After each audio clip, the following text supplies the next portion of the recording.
Hello YouTube Boss Maki, ano para sa Encuentro Creepy TV. So ito, nadaanan ko lang ito sa Facebook. Pero bago tayo magsimula, shoutout muna sa Team Green Minded.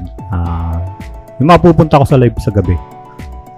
Sila Sir RBS, Misterioso, yan, sila Ma'am Olivia, sila Sir Gary Ghostbuster, Kids TV, at saka si Irene Creepy PH. Subscribe kayo sa kanila, mga Davao Ghost Hunter. So ito, maiba naman tayo. Meron ako nadaanan sa Facebook wall ko.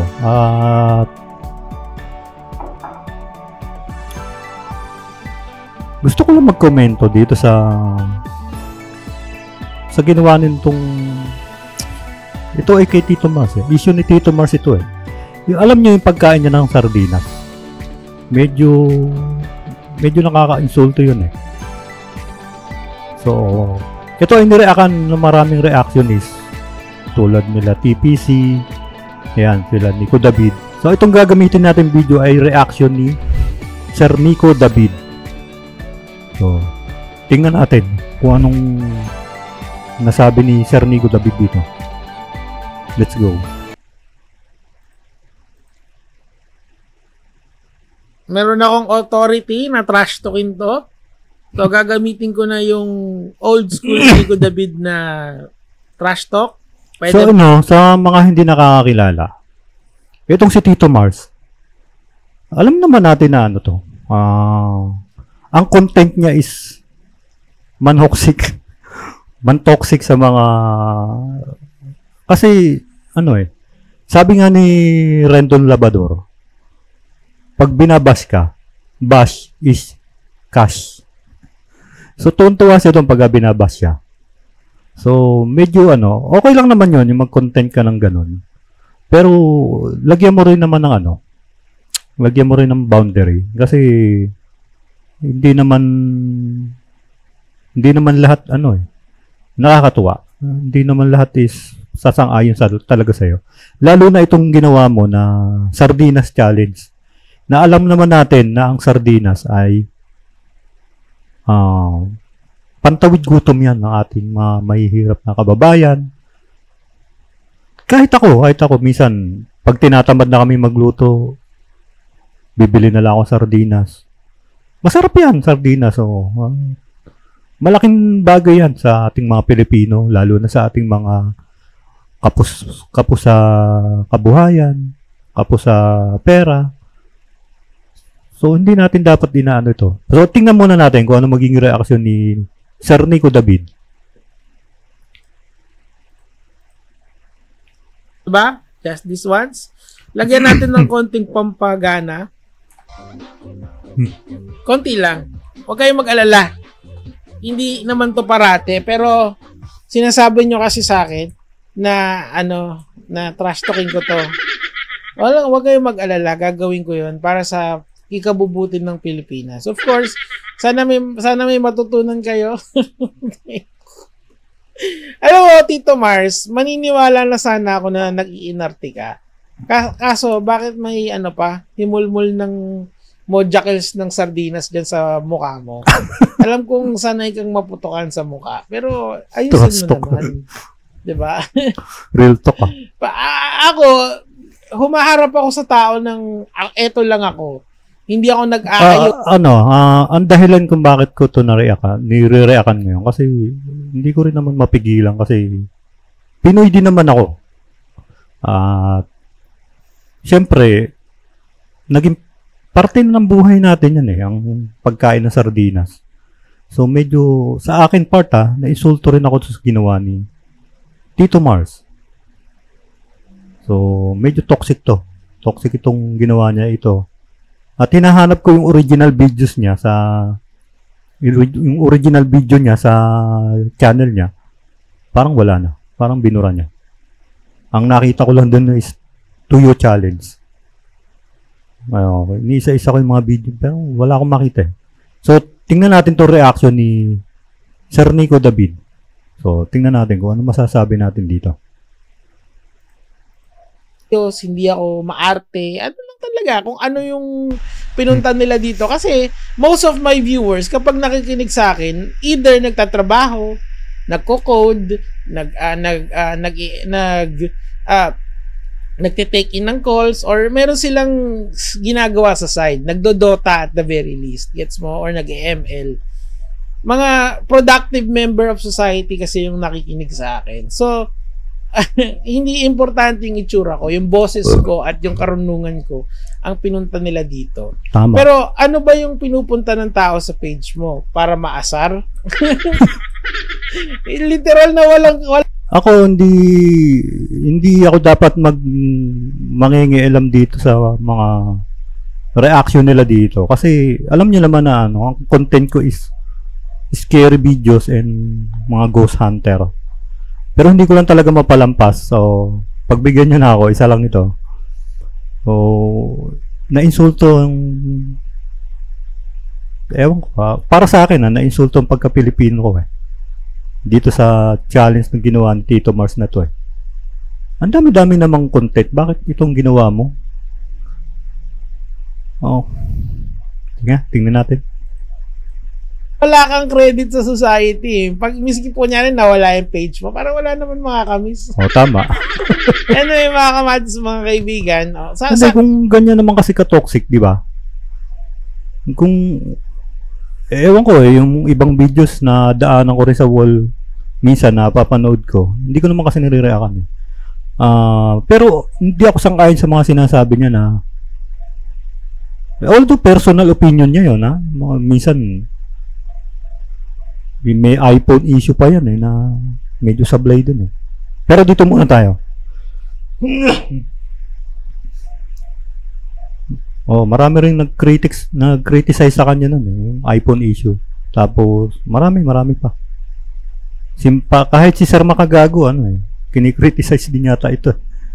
Tingnan natin. Konti lang yung trash talk. Konti lang talaga. Konti lang. Siguro 5 minutes. 10 minutes yung content, 5 minutes yung trash talk. So, panoorin na natin. Ang arte. Ano ba yan? Ate, my gosh.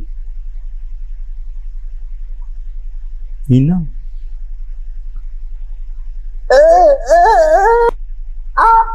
Ano, mainit? Parang mainit.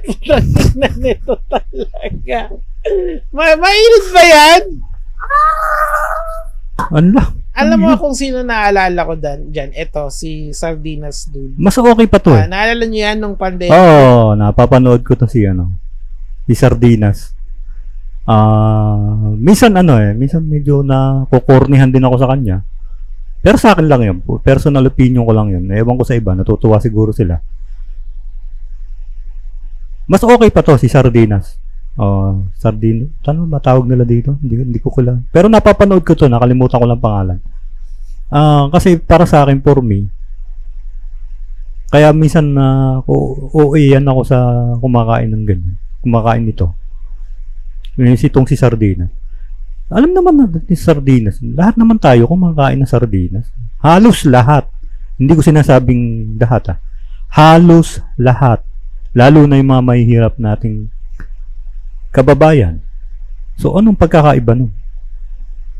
Kumakain ka lang naman ng Sardinas. Anyway, siguro content niya yun. Siguro, nagpapaawa siya. Gano'n. Na Sardinas lagi ulam niya. Pero, kumakain din kami niyan. Walang issue sa sardinas. Masarap yan.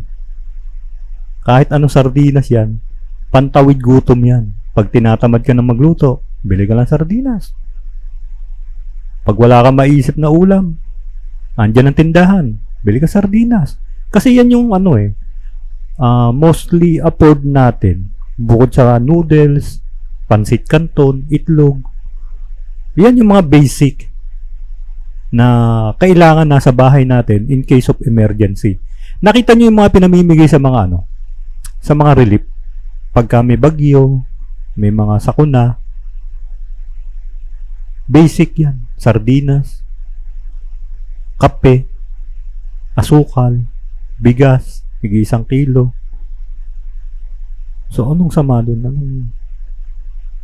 Anyway, yan hindi ko lang maintindihan Teka, sige, tuloy natin. Yung pandemic kasi sikat na sikat tong Oo. bata na to eh. Tapos sabay nag-fall off na lang. Pero ang idea kasi dito sa kanya, Siguro nagsawa na. sardinas lang. Siguro nagsawa sa pagkain sardinas. Pero okay naman, no? Mas okay nung content niya na to. Para sa akin, So, walang problema doon sa content niya. Medyo minsan na OA na lang ako. Para sa akin lang naman yun. Lamang, pero kinakain niya talaga. Hindi siya nag-iinarte. Oo. Ang point kasi nito, parang yung undertone ng kahirapan. Yun yung parang Pinoportray niya. backdrop niya. Yung Pinoportray niya. mahirap siya, tas ito lang yung pagkain niya. Merong konting may pagka-poverty porn ng konti. Oo. Kung baga, medyo At doon ako nakaka-relate ka pa at gusto mo pang Okay yung content niya, pero halata mo na parang nagpapaawa siya. Parang ganun ang tingin ko, Siguro nagsawa na siya kakakain ng sardinas. Baka hindi na siya kumakain ng sardinas kasi may pera na siya. sabihin siya, hindi, wag kang malungkot. Okay lang kahit sardinas yung ulam mo. And lalong-lalo na during the pandemic, kasi nung pandemic nangyari to di ba? Lahat tayo nun talagang naka-lockdown. Yung ayuda natin, isa dun sa ayuda natin ay sardinas. So talagang meron, ang Pilipino at saka sardinas, meron silang low-key relationship Tama. with each other. Kapag walang-wala na sa budget, pag kulang na yung budget, kuha ng 3 latong sardinas. Kasama yan sa pang-araw-araw natin. Part of our resiliency, matatawag ba natin? Part na ng buhay ng Pinoy yan. Siguro, para sa akin, hindi para sa akin. Talagang part ng buhay natin yan, ang sardinas. Although, hindi naman lahat kumakain ng sardinas, lalo na yung medyo naaangat sa buhay, mas nakakaangat pa sa buhay. I'm sure, yung ibang mayayaman talagang nag-i-stock pa niyang sardinas kasi pang-emergency nga yan eh. Pag walang-wala ka na talaga na maisip kung anong kakainin mo, kuha ka lang. Kuha ka lang doon sa stock mo, sardinas. Di ba? So, I'm sure maraming na-toxic sa sinabi sa ginawa ni Tito Mars na ito. Hindi lang siguro ako o hindi lang itong mga reactionist na to. Ating resiliency natin yan as Filipino. Pero ako mga kamatis kasi talagang mahilig ako sa sardinas. Sardinas na ginisa tapos may itlog. Sarap yun. Yung pa kahit sunny side up yung kasama nung sardinas na yun. Goods ako. Minsan pagka tinatamad ako magluto, magbubukas ako ng sardinas. And even if kaya ko naman bumili ng kahit anong gusto ko na food sa Grab, di ba? Ang idea kasi mga kamatis, alam mo, napaka sagrado ng sardinas sa ating diet, or at least sa pagkaing Pilipino, kasi parati natin yung go-to food kapag walang-wala na tayo, di ba? Tama. At yun ang hindi ko maintindihan kung bakit sa dinami-dami ng magiging content, ito pang ginawa mo, Tito Mars. Alam mo, marami kang masasagasaan talaga rito. Maraming na-insulto. At hinanap ko nga yung original video nito, pero wala, parang binura na niya. So, dito tayo sa reaction. Tsaka ang sardinas talaga, yan eh. Part na ng pagiging Pilipino mo yan eh. Alam mo, mas maiintindihan ko pa, Tito Mars, kung kung ibang lahi ka na tinikman yung sardinas natin, okay yun. Mas okay sa akin yun kasi first time mo lang makatitikman yun eh. Pero hindi eh. Pinoy ka eh. At I'm sure sa kabataan mo, nakatikim ka na niyan, sardinas. Di ba? Tuloy pa natin. Ewan ko, hindi na. Sa sobrang inis ko, hindi ko na maisip kung ano masasabihin ko. Kaya tingnan muna natin si Sir Nico David. Ngayon, nag-iinarte itong kinang-inamer na to. Trash talk. Hindi ako, ayoko mo gano'n. Ayoko naman magsalita ng mga gano'n. Kasi sige, tuloy natin. Hindi ko na masabi. Akala mo Iba na lang. ganda. Nag-iingat kasi ako sa mga pwede kong masabi kasi baka ako naman ang balikan ng mga supporter nito.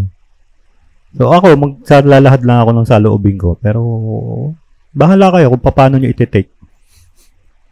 Ano lang i-chat. Kita mo, pinunasan mo na yung pukin ng inang mukha mo. Hindi mo pa pinunasan yung baba mong may mojakils ng sardinas. Please sa akin, wag na tong sardinas kasi hindi ko talaga kaya. Hindi ko kaya. Hindi ko kaya. Pag, alam mo, ikaw, pag may pipi kang gustong isubo, kahit nalagyan mo ng sardinas oil yun, susubo mo yun. Oo nga. Trust talk. Hindi, ano reaction ko doon sa itsura niya? Napepekean ako.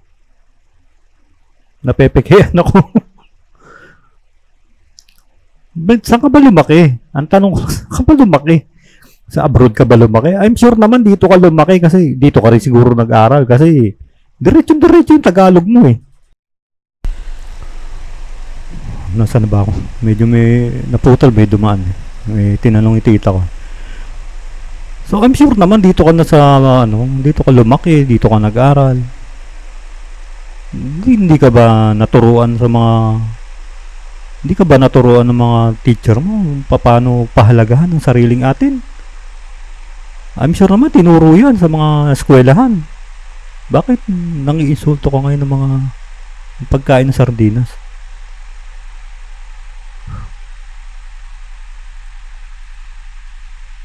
Ganun mo isipin. Wag kang maarte, te.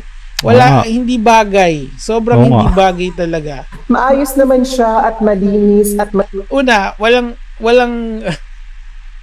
yung ganyang balbasarado na nakapampadur na buhok. Dapat ano lang, Trust talk. sumasakto lang, tumatama lang. Kasi kikita mo merong sila Vice Ganda. Mas mayaman pa sa yun at di hamak naman na mas magandang uri ng yung uri Tama. ng Tama ito. pagkataon nila sa iyo. Tama ito sinasabi ni Sir Nico David. Andiyan sila Vice Ganda. Although minsan ang problema lang kasi naman kay Vice Ganda, yung comedy niya.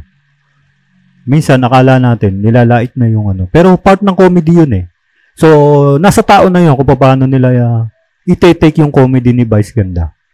So merong nagagalit, meron namang natutuwa.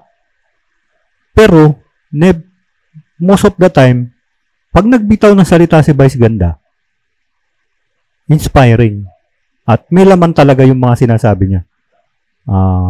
May aral yung mga sinasabi niya, lalo na sa mga showtime. Matalino si Vice Ganda. Kaya hindi talaga maiisip ni Vice Ganda ito.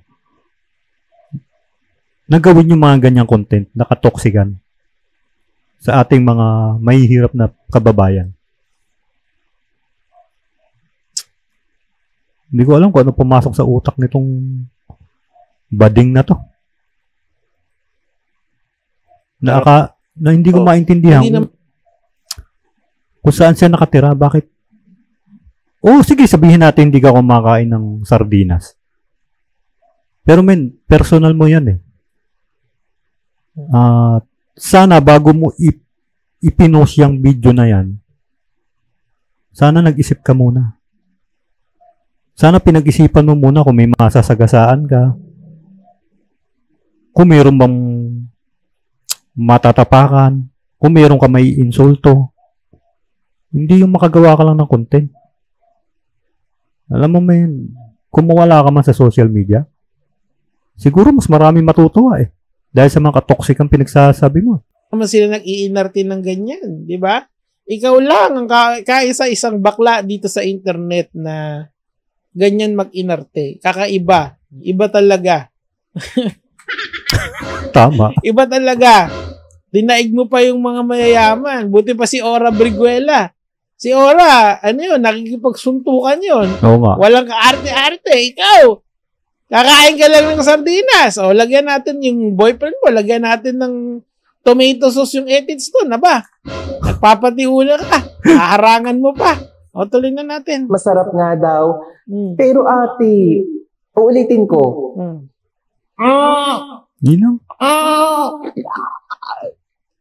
Sige. Tatakpan. Meron kasing tawag dyan sa ganyan eh. May vexing kasi yung tawag dyan eh. Di ba may yung another word for annoying yun. Medyo lumulugar na dun sa nagpo-post na lang para manginis.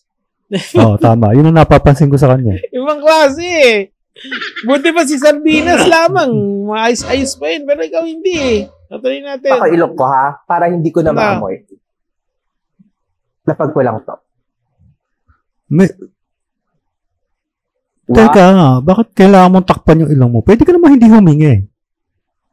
Ano bang kaartihan yan, Tito Mas? Alam mo, dapat inilulugar mo rin yung sarili mo eh. Kasi marami naman tayong mga kilalang mga trans din, mga gay. Di ba? Pero respectable sila. Diyan ka na ba talaga, Anyway, sabi nga ni Rendon, bus is cash. Kaya lang, umover ka dito sa sa ginawa mong content na ito. Over to. Marami ka na sagasaan dito, marami ka na insultong Pinoy na ang tanging na minsan sardinas lang. Masaya na sila. Yung sinasabi, yung sinusuka mo sardinas na yan, maraming natutulungan yan. Maraming na itatawid gutom. Tapos gaganyanin mo lang yung sardinas natin. Ano ba brand ng sardinas? 5-5 ba? Or Ligo? Baka mamaya, demanda ka pa nung brand ng sardinas nila. Nasa discretion na nila yon. Alam mo bang malakas kumita ang mga company ng sardinas? Kasi nga, afford ng mga mahihirap yan eh. At saka yan ginagawang stock ng mga may kaya sa buhay. For emergency yan eh. Lalo na pag mga relief operation, yan ang makikita mo sa mga relief goods. Sardinas. Ayoko na lang magsalita ng 1, 2, 3, go. Tinan mo? Yan, pati yung t-shirt niya. Natapunan ka ngayon. Pati yung t-shirt niya. Ang arte mo kasi. Oo nga. Huwag kang huminga, tapos isusubo mo. Ba't kailangan pang takpan yung ilong mo? Tama. Yun yung sinasabi ko kanina. Ba't kailangan mo takpan yung ilong mo? Pwede ka naman maghuminga. Kuha ka ng sipit. Di ba yung pansipit mo dyan? Isa pa. 1, 2, 3, go.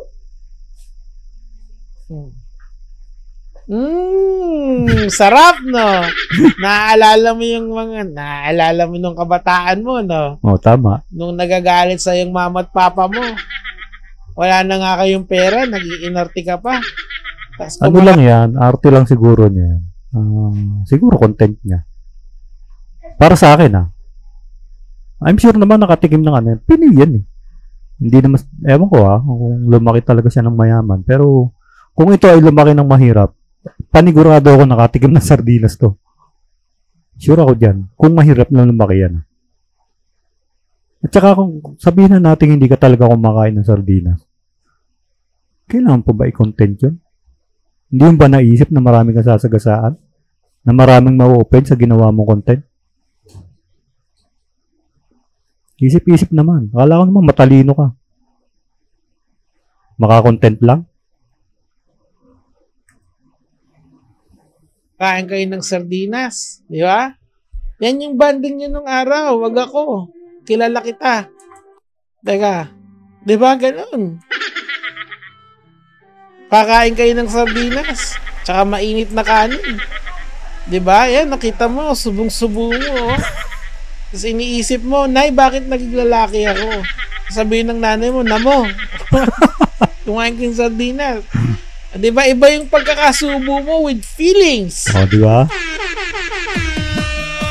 With feelings. Tuloy na natin. Mainit? Iyak, putang inang kadiri.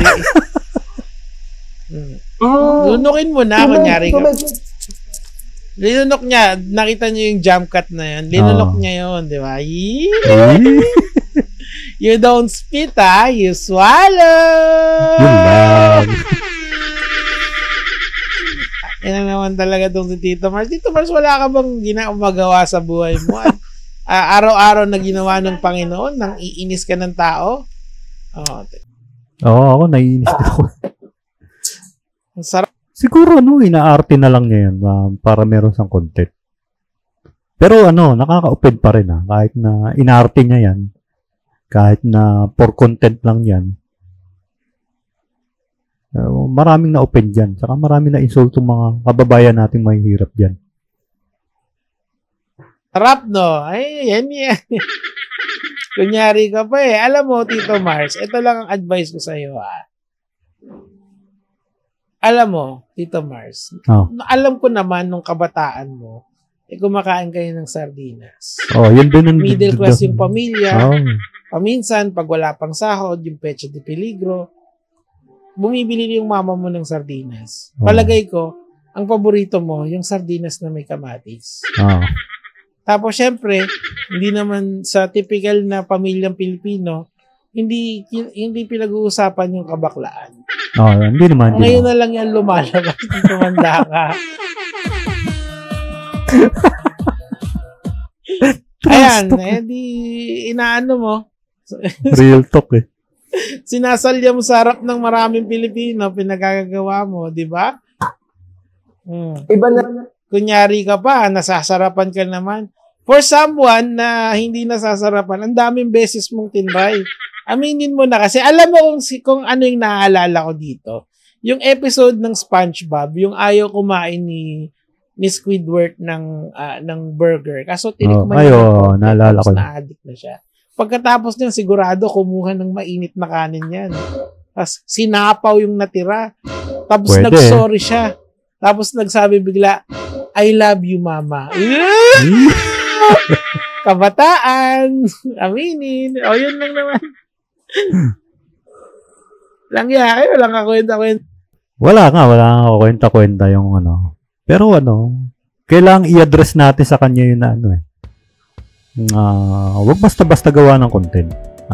Isipin mo muna yung magiging epekto nun, magiging epekto sa'yo, magiging epekto sa mga Pilipino, sa mga kababayan natin. Lalo na ito, ginawa mong content. Sardinas. Part ng pagiging Pilipino yan, sardinas. Tapos, totoxikin mo ng ganon. Anyway, sarili mong sarili mong panlasa yun. Kaya lang, sana hindi mo na inilabas yun. Sana ang nakakaalam na lang nun is yung mga kaibigan mo na, hindi ako kumakain yan. Ayoko talaga yan. Sana hindi mo na ikinontent yun. So, yun lang. So, sana wag na maulit yung mga ganon, Tito Mars. At marami talaga magre-real talk sa'yo. Isa na ako dun. Pagka nagpatuloy ka sa mga ganyang katoksigan sa social media. Anyway, kung maganda naman yung mga content mo, hindi naman kita papansin. So, ito lang naman, hindi ko lang talaga mapalampas.